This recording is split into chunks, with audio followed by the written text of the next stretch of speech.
Politicando. Todas as semanas, na Rádio Transforma. Com Eldade Mário Neto, Lígia Portovedo, José Afonso Ferreira e Luísa Maia. Moderação de Henrique Prior. Falaremos hoje de política e felicidade. Sejam bem-vindos a mais um Politicando na Rádio Transforma. Peço-lhes para partilharem, para colocarem gosto, para subscreverem o canal e ouvirem até ao fim. Sejam bem-vindos, Lígia, Luísa, Mário e Zé Afonso. Obrigado por participarem em mais um Politicando na Rádio Transforma e também na Revista em Comunidade, porque partilharemos também na Revista em Comunidade. Vamos começar então a falar de felicidade, e para falar de felicidade, ninguém melhor do que uma mulher, e por isso eu começo pela Lígia. Obrigada, Henrique. Um homem também pode falar de felicidade. Qualquer pessoa pode. Então, sobre felicidade, o que é que eu gostaria de dizer? Sobre política e felicidade, na realidade. Mas começaria exatamente pela felicidade. À primeira vista, a felicidade é o contrário de ser infeliz. Portanto, parece óbvio, mas é isto que convém perseguir. Em termos de... Nós temos várias hipóteses de falar da felicidade. Uma das hipóteses é falar do conceito neuroquímico, portanto, dos neurotransmissores.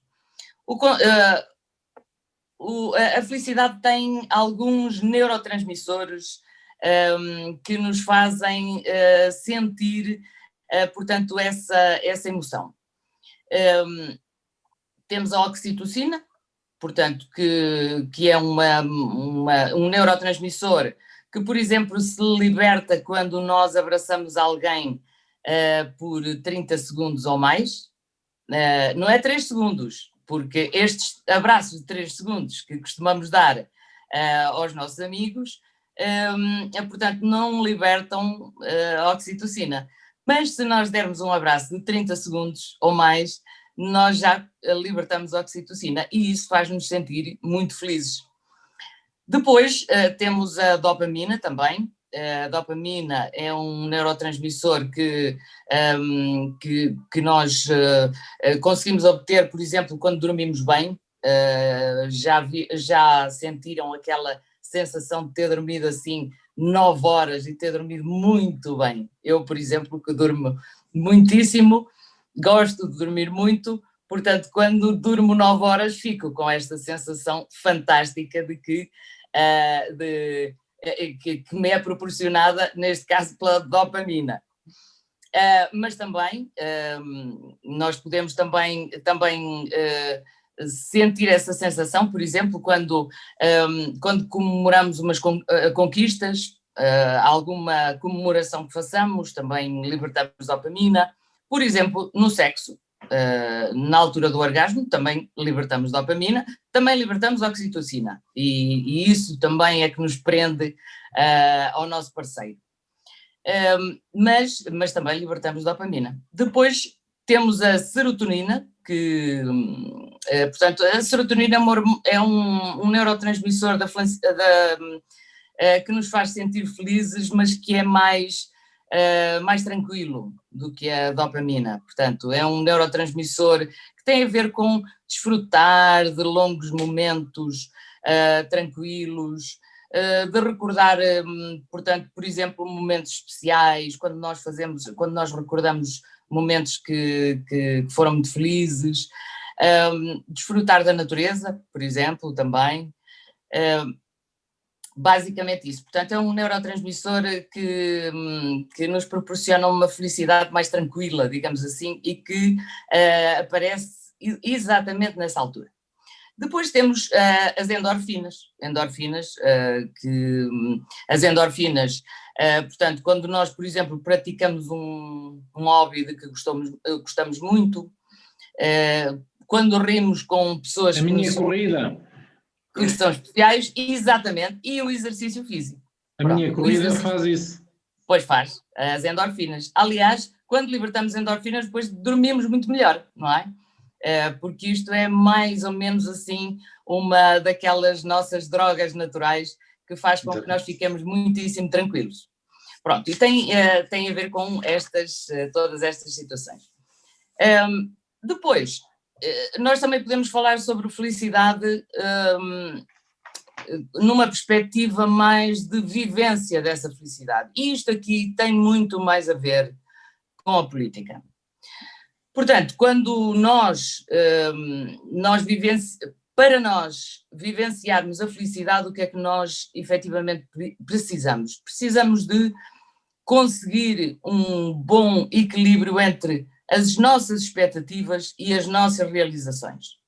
Isto não significa, como, digamos, como se fazia nos tempos da ditadura, baixar as nossas expectativas para que, pobrezinhos, nós consigamos ser felizes. Não é isso. É nós conseguirmos, efetivamente, cumprir expectativas que nós temos, mas que são expectativas desafiantes, de algum modo, não é? Portanto, e isso proporciona-nos uma vivência feliz. Normalmente as pessoas, quando respondem a inquéritos e se consideram felizes, são estas pessoas que conseguem, de facto, unir estas duas coisas, portanto, equilibrar estas duas coisas, aquilo que esperam da vida com aquilo que obtêm dessa mesma vida. Portanto, como é que nós conseguimos isto? Nós conseguimos isto principalmente evitando perdas de recursos. Portanto, nós, quando perdemos dinheiro, perdemos emprego, perdemos o nosso amor, perdemos alguma coisa especial, nós não estamos a vivenciar esta felicidade. Portanto, nós quando perdemos, ou seja, quando nós sentimos que de facto ficamos privados de algum tipo destes recursos, ou de algum tipo de recursos, nós não vivenciamos felicidade. Depois, o que é que nos faz também declarar-nos felizes? É ganhar recursos. Portanto, um dos recursos importantíssimos, que é considerado inclusive uma necessidade básica psicológica, é o recurso da autodeterminação, ou seja, o recurso que me permite dizer: eu posso fazer da minha vida, tenho liberdade para fazer da minha vida aquilo que eu entender. Isto é um recurso de autodeterminação que nos faz muitíssimo felizes. A liberdade financeira, outro recurso importantíssimo, que é poder ser capaz de cumprir as suas responsabilidades em termos da sua vida pessoal, das suas expectativas, ter recursos financeiros para as poder cumprir. Nós devemos dizer que aqui a política tem um papel muitíssimo importante. Basta ver que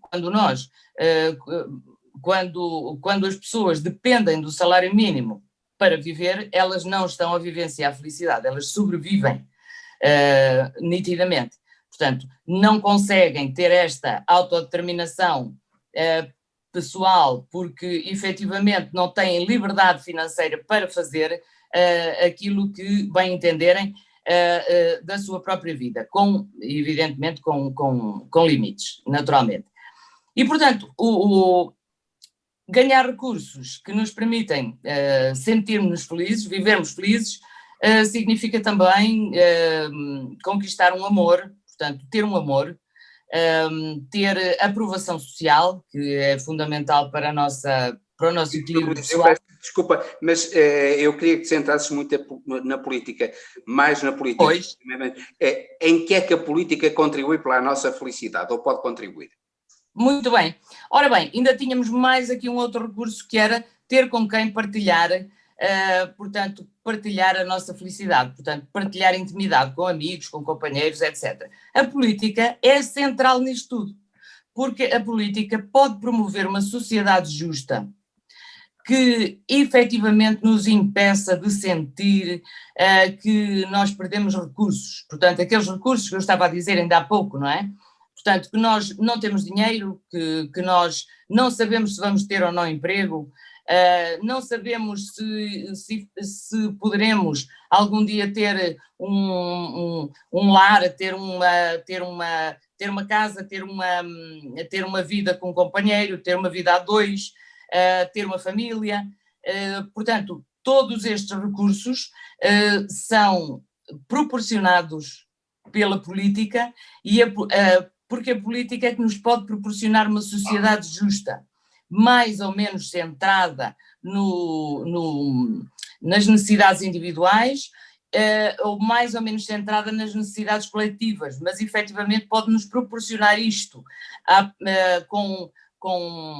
definindo regras, não só do salário mínimo, obviamente, que seja um salário mínimo que nos permita viver condignamente e viver com esta felicidade, mas também outro tipo de regras que nos permita circular, que nos permita ter liberdade de opinião, portanto, que nos permita concretizar projetos nos quais nós somos os promotores, etc. Portanto, a política pode promover um equilíbrio entre estas expectativas e as realizações. Claro que nós também temos que o promover, não é? Portanto, o facto de nós desenvolvermos expectativas adequadas às realizações que nós poderemos ter é um papel muitíssimo importante nosso, mas nós não podemos fazer sozinhos. Portanto, precisamos que a sociedade esteja organizada de modo a que nós possamos ser felizes, a que nós possamos cumprir, digamos, as expectativas que temos relativamente à nossa vida. Na verdade, a política pode, em resumo, garantir que ninguém é deixado para trás, ou seja, que ninguém é deixado infeliz. É este digamos, o grande objetivo da política, é organizar a nossa sociedade de modo a que todos nós possamos ser felizes.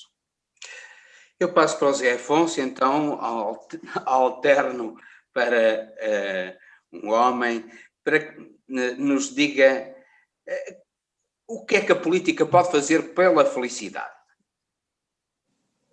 Muito boa tarde, Henrique. Boa tarde, Lígia, Luísa, Mário e ao nosso estimado público. Digamos que o homem enquanto indivíduo nasce e vive na busca da felicidade. Na felicidade enquanto prazer, na felicidade enquanto realização pessoal, física e psíquica, digamos assim. A felicidade tem básica e classicamente três grandes abordagens. Uma filosófica, outra religiosa e outra psicológica, ou da psicologia, digamos. A filosofia, a religião e a psicologia são as áreas do saber, do conhecimento, da atividade humana que têm-se mais debruçado sobre a felicidade. Depois também a economia, na busca de modelos que procurem também encontrar sociedades mais felizes, justas e equilibradas. E o que acabamos de ouvir, e muito bem, a abordagem da Lígia, foi sobretudo nos campos da psicologia, que é a sua área, e portanto enriqueceu claramente o debate e o diálogo neste programa por essa abordagem. Isto já é um problema antigo e, portanto, o homem desde tempos imemoriáveis, digamos assim, que busca a felicidade e se debruça sobre isso. Já Aristóteles, já muitos filósofos gregos, já muita gente se debruçou sobre, digamos, a política e como o objetivo da política sendo a felicidade humana, já o dizia o Aristóteles, e dividia entre a felicidade do indivíduo, que era a felicidade a ética, e a felicidade coletiva na gestão da polis da cidade, digamos, de um modo primitivo. Portanto, desde sempre que houve a preocupação de, no fundo, a política e as formas que os homens foram encontrando ao longo dos anos para se organizarem, de certo modo, para encontrarem respostas que tornem o ser humano cada vez mais feliz e as sociedades mais felizes, justas e equilibradas. Claro que a política e as dicotomias que nós assistimos ainda nos dias de hoje resultam de visões diferentes do que é a felicidade e para os mesmos problemas se encontrarem respostas diferentes. Os problemas são comuns, as visões dos mesmos e as respostas e as soluções que se procuram encontrar e, como já falámos em programas anteriores, vai levar aqui a grande dicotomia do esquerda-direita, do liberalismo, de uma série de respostas que são, no fundo, buscas para que ao longo dos anos o homem vai encontrando para tentar, de algum modo, ser feliz e construir sociedades mais felizes. E isto hoje, com a evolução da nossa sociedade, do conhecimento, da estatística, já tem uma tradução muito grande, inclusive ao nível estatístico, e ao nível já existem indicadores, existem índices que trazem, que já medem um bocado isso. E é curioso, a ONU em 2012 criou, e portanto criou já um marcador, um medidor, existe já o Relatório Mundial da Felicidade, que mais não é do que um índice que encontra aqui várias questões e faz uma organização. Existem 2 ou 3 a nível mundial relativamente fiáveis indicadores mundiais da felicidade, em que listam, digamos, mediante determinados critérios, mediante determinados questionários, listam os países por, de alguma forma, a felicidade. E, portanto, existe essa preocupação hoje ao nível, mesmo até dos decisores e ao nível da Organização das Nações Unidas, essa preocupação com a felicidade. E, portanto, eu diria que o primeiro objetivo da política será o encontrar a felicidade aos indivíduos, mas sobretudo para a sociedade. E é curioso, normalmente isto, per capita, os critérios que estão aqui, por exemplo, neste relatório mundial da felicidade, per capita, assistência social, expectativa de vida saudável, liberdade para fazer escolhas, generosidade, confiança, são alguns dos indicadores que são avaliados. Não é de estranhar, e há aqui alguns dados engraçados, não é de estranhar que os países que surgem a liderar isto são os países nórdicos. Os Estados Unidos aparecem curiosamente em 10º, isto valores de 2019, diga-se. Os Estados Unidos, vamos ver também agora os efeitos da pandemia nestas avaliações, admito que possa ter aqui interferência. Os Estados Unidos aparecem, por exemplo, em 14º lugar, o que é aparentemente uma novidade, mas Portugal é 89º e, curiosamente, a China 10 posições acima de Portugal, na 79ª posição. A Venezuela, curiosamente, entre Portugal e a China, está aqui na 82ª posição. E depois, normalmente, são os países. Há aqui uma certa correlação, em primeiro lugar, entre riqueza, a forma como se distribui. Mas há um país, desculpa interromper-te, eu gostaria até que analisasses isso. Mas há um país que costuma aparecer sistematicamente nos lugares cimeiros dos índices de felicidade. É a Costa Rica. Não, que, por sinal, não tem exército, não tem forças armadas. Mas neste não aparece. Nesta Costa Rica, agora não me dei a esse trabalho, mas não aparece no top 10, no top 20, não aparece. Aparece em 12º lugar, curiosamente. Aparece em 12º lugar, à frente da Áustria e dos Estados Unidos. Aparece em 12º lugar, mas não está no top 10. E há um país que substituiu, mas esse aparece lá bem mais para trás, que foi o Butão. Substituiu o conceito de produto interno bruto por felicidade interna bruta e, portanto, mede não pelo produto, mas pela felicidade. Bom, há aqui alguma correlação entre felicidade, costuma-se dizer que o dinheiro não traz felicidade, mas ajuda um bocado. E aqui se percebe 2 coisas. Primeiro, os países mais pobres estão lá para trás, no topo, na cauda deste indicador, por exemplo. mas não são os mais ricos que estão à frente, senão a China não estava em 79º neste momento, por exemplo. Claro, são os mais justos. Os que distribuem melhor a riqueza criada. E essa é a grande resposta que os sistemas políticos e económicos têm que resolver e ainda não resolveram. Nem o socialismo resolveu, nem o liberalismo. Mas as sociedades nórdicas são, como já disse diversas vezes, e isto vem-me dar razão, as que de alguma forma fazem. Eu acho que o preto e o branco já não existem muito, existem muitas áreas cinzentas e as interseções entre as várias teorias e as várias são que resulta na fórmula melhor, e os países nórdicos são quem faz essa síntese melhor. E explica-se. É preciso criar riqueza, mas sobretudo é preciso distribuí-la bem, é preciso tributar bem essa riqueza, e não tínhamos dúvidas que com a libertação, o professor Agostinho da Silva dizia sobre felicidade e riqueza, o homem trabalhar era uma estupidez, mais ou menos, e que o homem não nasceu para trabalhar e, portanto, nós haveríamos de chegar a uma sociedade, eu não estou a citar, estou agora a usar de memória assim, até se lembrarem melhor podem me corrigir. O homem não existia para trabalhar era um ato assim pouco nobre, e que haveríamos de chegar um dia a uma sociedade quase sem trabalho, e falava, também pensava, lá está um filósofo, como eu disse há pouco, pensava nestas coisas.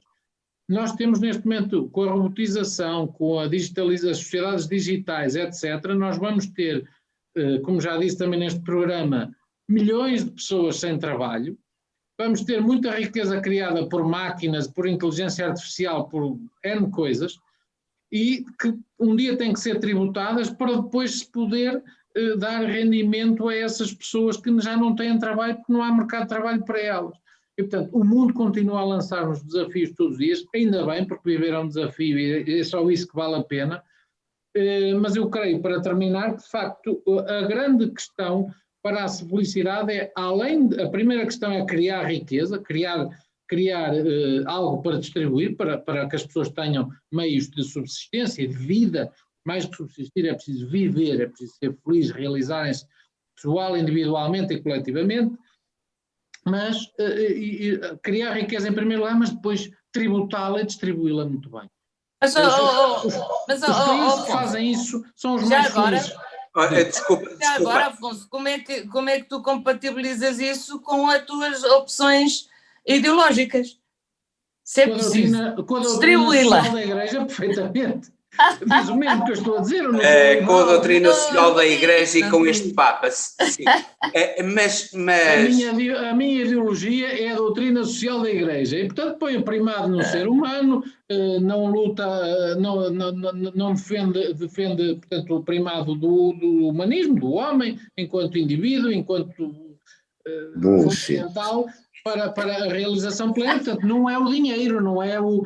Não sou então, mas liberal, olha lá, portanto, mas a concentração... Essa pergunta à liberal... Eu faço um apelo para que não nos interrompamos, senão não chegamos Sim.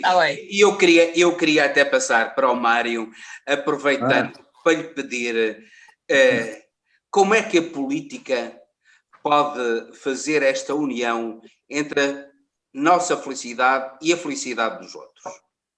Ora bem, então... um abraço para todos vós. É um abraço especial, um abraço muito sentido para ti, Henrique, que és o produtor deste programa, para a Lígia, que me acompanha desde o início e que me acompanha na vida, aliás, antes do início deste programa, uma pessoa por quem eu nutro imensa consideração e estima e carinho, para o Afonso, obrigado. Por quem tenho laços de amizade que se foram construindo ao longo dos dias e dos meses e dos anos, para a Luísa, que tive o prazer de conhecer há menos tempo, mas que posso dizer com muito gosto e que também de alguma forma contribui não só para a minha felicidade, mas para a felicidade de todos e designadamente para a felicidade do programa. Portanto, vou agora deter-me com um abraço aos nossos ouvintes sobre esta questão da política e da felicidade.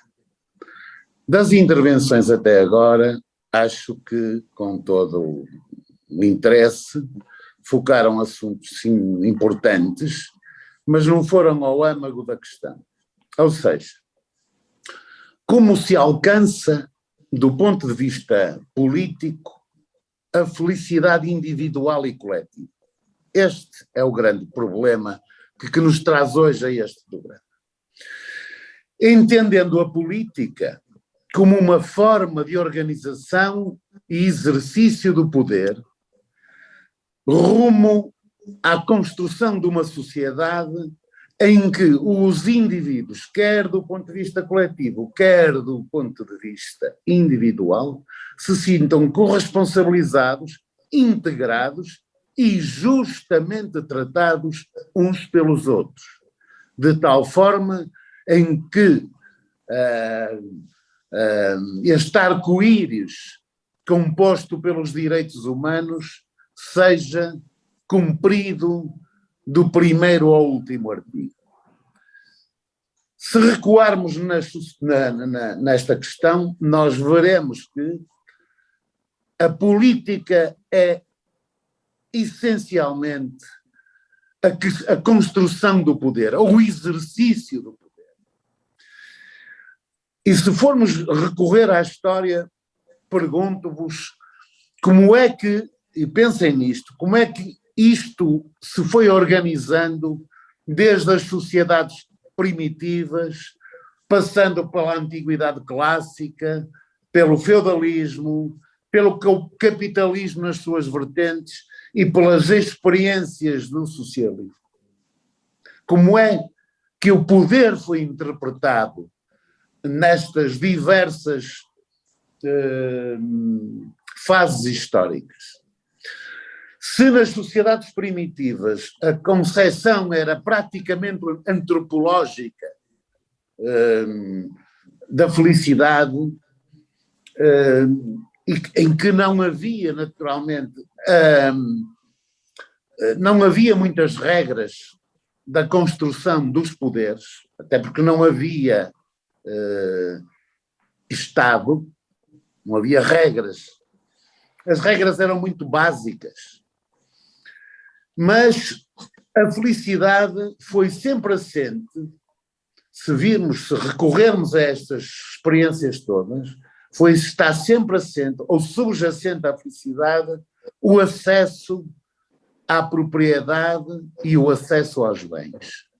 É aqui que está o cerne da questão. E é aqui que todas estas experiências históricas têm como denominador comum o quê? O poder. É no poder, no exercício do poder, que poderemos identificar estas tentativas políticas de edificação da felicidade individual e coletiva. O Afonso Foucault, alguns, mas houve vários filósofos que se manifestaram sobre isso. Há um francês muito interessante, o Foucault, que eu creio que o Henrique conhece bem a obra do Foucault, em que ele alia um pouco, tergiversa um pouco sobre esta questão do saber e do poder, do Estado e as relações humanas correlacionadas com o poder.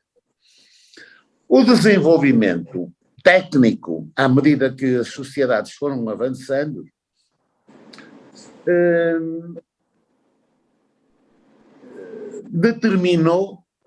foi o determinante para a concepção da propriedade privada. E a propriedade privada e é o conceito da propriedade privada que leva à divisão da sociedade em grupos. Ou seja, a sociedade das classes sociais, de que depois viria mais tarde a falar Marx, por exemplo, e Engels. Os detentores da propriedade privada organizaram-se de que forma? De uma forma que mantivesse em submissão a classe trabalhadora, passando inclusivamente pelas experiências históricas da escravatura, que tinham uma concepção de manutenção, apenas não de salário, mas de manutenção da mão de obra. E é aqui que entronca este problema da felicidade, porque nós temos duas classes, uma que é a detentora dos meios de produção e a outra que são os que asseguram o produto mediante o salário. Eu lembro-me que agora estou a pegar um bocadinho naquilo que disse o Afonso, acerca do professor Agostinho da Silva, porque já o professor Teixeira Ribeiro dizia, com muita graça, que o homem terá um dia de se libertar do trabalho para ser feliz. Ou seja, de que o trabalho como contrapartida da felicidade, ou seja, como contrapartida de um poder autónomo, individual, de acesso aos bens, tem ou terá no futuro os dias contados. E dizia com muita graça, o trabalho é penoso, por isso é que é pago. Eu não estou a falar naturalmente do trabalho, do exercício individual, subjetivo, daquela felicidade que todos nós sentimos com a realização das nossas apostas profissionais, literárias, científicas, do conhecimento, do saber, da literatura, da medicina, da ciência, da poesia, etc. Essa é decorrente do tempo que nós temos para nós próprios e que os sistemas, de alguma forma, nos proporcionam ou não proporcionam. Quanto mais tempo nos proporcionarem os sistemas, normalmente, naturalmente, mais feliz será o ser humano. E é aqui que um filósofo também, Spinoza, que já ouviram falar, dizia que a riqueza não é propriamente um fim em si, mas um meio para atingir a felicidade.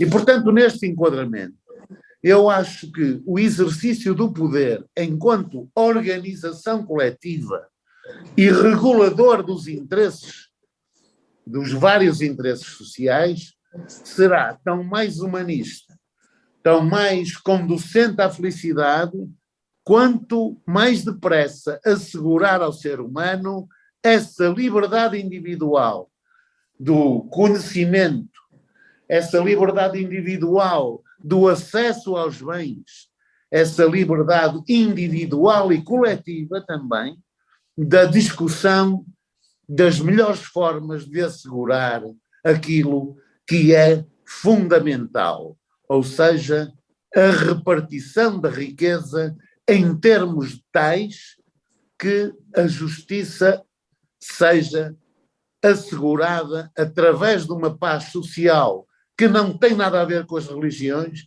mas tem a ver, isso sim, com a justiça social e com o exercício do poder nesta forma sublime da construção de uma sociedade mais justa, mais digna e, obviamente, mais feliz.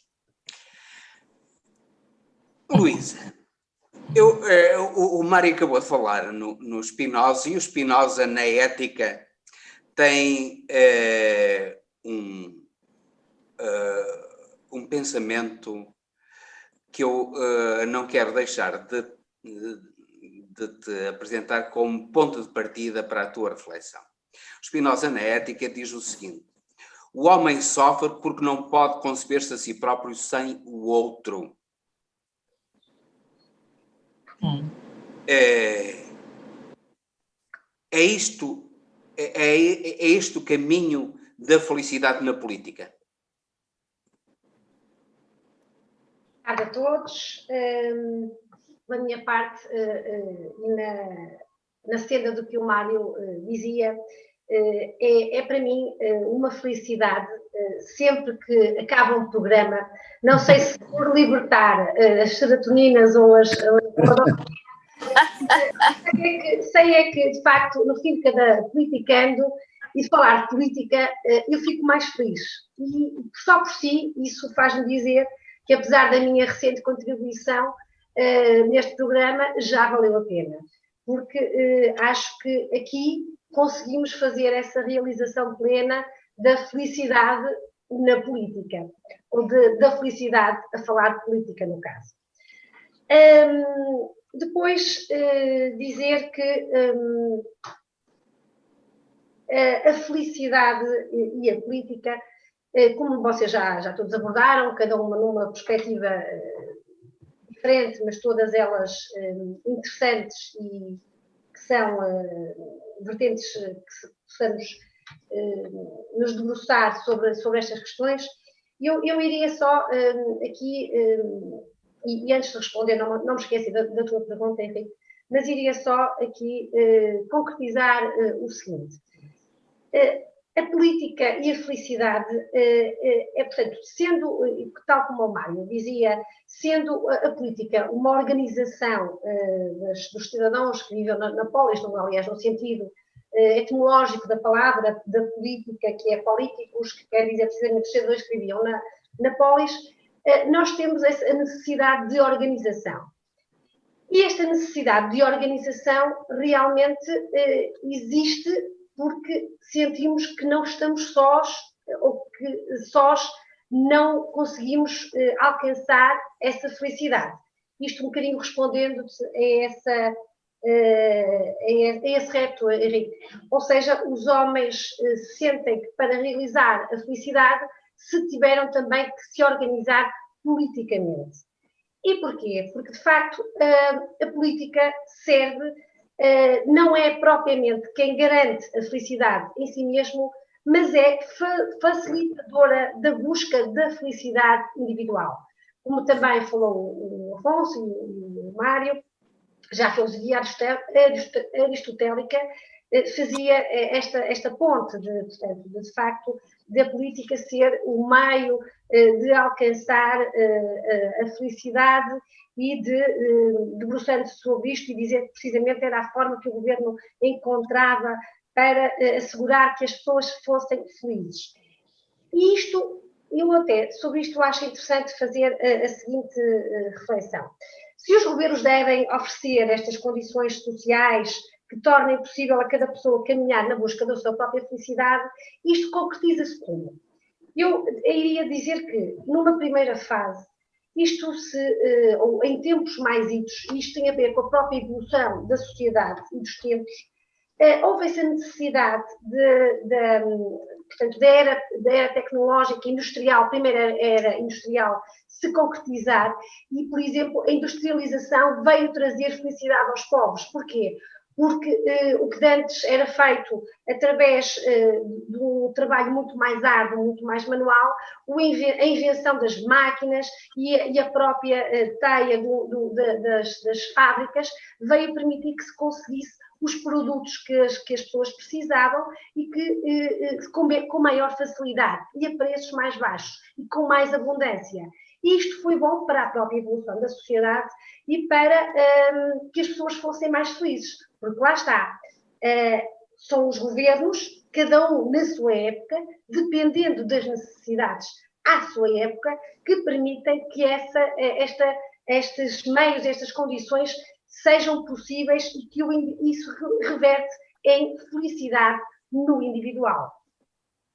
Hoje em dia, a felicidade que a política nos pode trazer, eu penso que já não passa tanto por estas condições, porque muitas delas, e graças à evolução, já estão asseguradas, pelo menos aqui, vamos falar na Europa, não vamos falar dos países mais desfavorecidos, mas em grande parte do mundo, que não populacional, se calhar, mas há muitos países que, de facto, já têm um nível de educação, de saúde, de trabalho, com condições que, pelo menos, permitam às pessoas um nível de felicidade médio e satisfatório.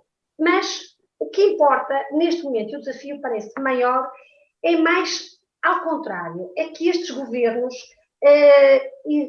eu li algumas coisas que achei muito interessantes, que era que o papel do dirigente político, neste momento, é mais de eliminar os entulhos à volta da felicidade. E porquê? Porque neste momento existe a corrupção, a falta de segurança, a falta de algumas condições de vida menos boas, da violência, por exemplo, que se não existirem, permitem às pessoas uma melhor condição de vida. Isso traz-lhes a felicidade. Por outro lado, também gostava aqui de dizer que a felicidade, como dizia a Lígia, e ela falou muito bem sobre isto, tem muito a ver com os níveis de satisfação que cada um pretende para a sua vida. E que as vidas com sentido são vidas mais felizes, vidas ativas. Porque, por exemplo, hoje em dia, na nossa sociedade, falamos muito de ter mais tempo livre, por antítese ao stress que todos sofremos. E o stress não é felicidade. Perdão. Mas este tempo livre também só aumenta a felicidade se for preenchido de uma forma que traga sentido à vida. Portanto, todas estas equações e estas batalhas têm que ter sempre uma repercussão na felicidade que não é de forma automática. Olha, desculpa, Luísa. Desculpa, eu interromper-te, mas há uma vertente da questão que eu não quero deixar em claro e que não foi ainda aqui abordada, que é a seguinte. Há dias eu estive com uma amiga, a Maria Estela Guedes, que é uma grande senhora da cultura portuguesa, e ela disse-me assim: eu tenho de me libertar de muitas coisas que possuo para me sentir melhor. E eu ia um bocadinho por aí, e é um bocadinho exatamente... Então ela libertou-se de livros, de quadros, tem a ver com a tal evolução que eu dizia, e com a tal... coisas, libertou-se de coisas. Exatamente, porque nós neste momento estamos na era tecnológica, falamos de automatização, que o Afonso também falava. E se isto traz um problema que é, por exemplo, o desemprego, não é? Eu caminho um bocadinho, sem ser, não sei se isso é um bocadinho idealista, mas eu acho que também temos que pensar sempre um bocadinho à frente. É um bocadinho deste pensamento que vocês estavam a dizer, que o Agostinho da Silva também era defensor, que eu acho que tem a ver com esta tal evolução da sociedade. Se nós partimos primeiro de uma era mais primária, que foi a necessidade de ter um alimento, depois de conseguir a industrialização para conseguir fazer face às necessidades mais básicas, eu acho que nós agora estamos agora na era tecnológica, e essa era... O ideal é que nós tenhamos um trabalho que não seja este horário com as 8 horas e que não tenha este stress, e que tenha e que isso signifique, porque vivemos ainda numa sociedade materialista, em que o ter é o sinónimo de felicidade. Eu pessoalmente não defendo que o ter seja sinónimo de felicidade, mas ainda é um valor muito assente, muito enraizado na nossa sociedade. Eu acho que isso vai evoluir, e se nós evoluirmos para que não tenhamos que ter para ser felizes, porque está provado que as sociedades mais felizes não partem desse critério, de facto a evolução passa pelo ser, passa por ter as tais condições, mas isso muda aqui o nosso chip, temos que fazer tal mudança de chip. E nessa mudança de chip, eu acho que o grande desafio da política e dos governantes é precisamente conseguir assegurar. Nós já conseguimos assegurar as condições de vida, ok? Já temos a indústria, já sabemos de uma maneira generalizada, temos capacidade de ter alimentos, temos capacidade de fazer face às necessidades primárias. A evolução do ser humano, se tiver estas necessidades comatadas, é conseguir a tal distribuição. E eu acho que aqui não temos que ficar nesta questão de como é que distribuímos, se é naquela divisão de esquerda. Não é deste padrão que estamos a falar. Nós estamos a falar de usar usar as máquinas a nosso favor, e estamos a pensar em maior. Já não os governos têm que encontrar a fórmula e a evolução nos seres humanos de conseguir que nós,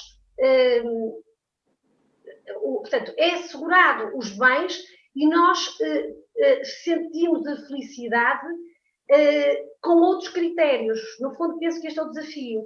O Afonso falou, e eu achei muita piada, também até já conhecia, e agora dei novamente com esta questão do rei do botão, que media a felicidade e não o PIB, não era o fator mais principal. Mas não é o único. Em 2007, Inglaterra também criou o Czar da Felicidade. Em 2008, na França, foi criada uma comissão para orientar o governo sobre governar os portugueses para governar os franceses a serem mais felizes. Portanto, estes critérios para perceber o que é que dá a felicidade às pessoas têm muito a ver com o tal grau de satisfação, que não pode ter expectativas demasiado elevadas, como dizia a Lígia, mas tem muito a ver com o que é que nós queremos do nosso futuro. Mas também tem muito a ver com o aspecto psicológico dos indivíduos, e nomeadamente dos portugueses. Os portugueses são seres destinados a um fado, ao fado. E o fado é, de certo modo, a infelicidade. E por isso, a razão de eles estarem num lugar, nos índices de felicidade, muito abaixo da realidade, se calhar, que eles deviam pensar. Sim, é verdade. Eu acho que os portugueses têm, apesar de endordinos, porque nós temos um povo alegre, nós não somos um povo tristonho, não é? Comparado com outros povos. Também não podemos dizer, eu acho que os portugueses não são um povo tristonho, e é um povo reativo, e o povo reativo nunca é um povo triste, não é? Mas temos um bocadinho, eu acho que se vai perdendo um bocadinho, acho que essa mentalidade está um pouco a mudar, até pelos sinais que temos do Cristiano Ronaldo. Nós não temos já só a Amália, nós não estamos só no fado da Amália, nós também já estamos a vibrar no Cristiano Ronaldo, que ganha e é o melhor do mundo. Portanto, eu acho que a própria mentalidade dos portugueses... Na Marisa, não.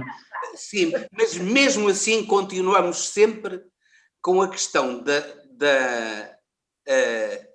saudade. Mas a saudade não é má. Da saudade. E a saudade traz-nos ou remete-nos para uma certa infelicidade. Não acham? Não. Eu acho que se está a confundir uma certa nostalgia com infelicidade. São coisas diferentes, completamente diferentes. Mas a saudade está muito ligada à nostalgia. Henrique. Claro, mas a saudade é perda. A saudade é perda. Os espanhóis também têm essa expressão. Mas não tem isso. É estranho.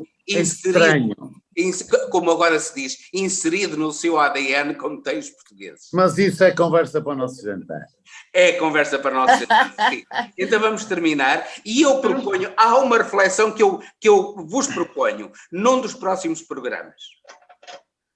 O chamado rendimento incondicional, proposto, aliás, que começou a ser proposto por economistas conservadores. Isto tem imensa piada. Tem imensa piada. O rendimento incondicional, que está a ser, que foi votado negativamente na Suíça, já foi um referendo na Suíça, mas está a ser experimentado em vários sítios, nomeadamente na Finlândia. Um rendimento incondicional e a felicidade. Henrique, deixa-me só dizer uma coisa. Termina, Luísa, desculpa. É um para ti que tu vais gostar, esta é mesmo para ti.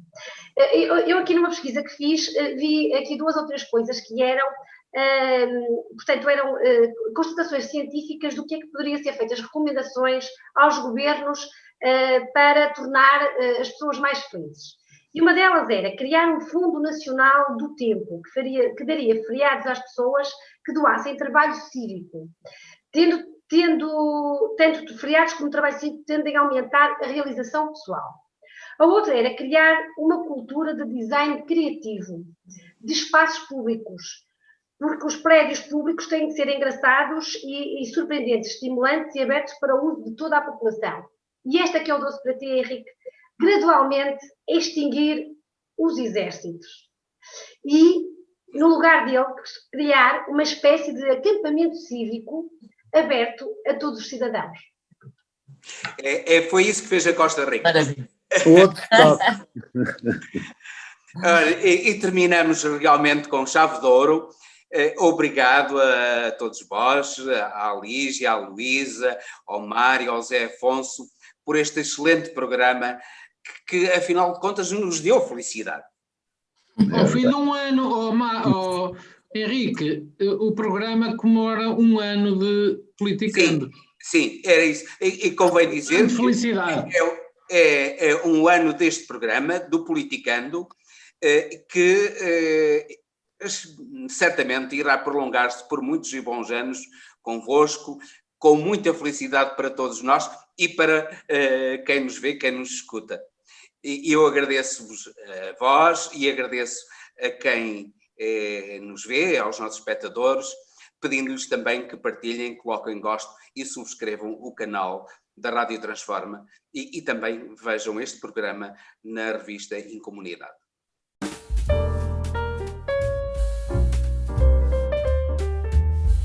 Politicando, todas as semanas, na Rádio Transforma.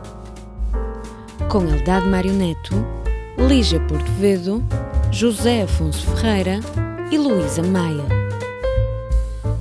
Moderação de Henrique Prior.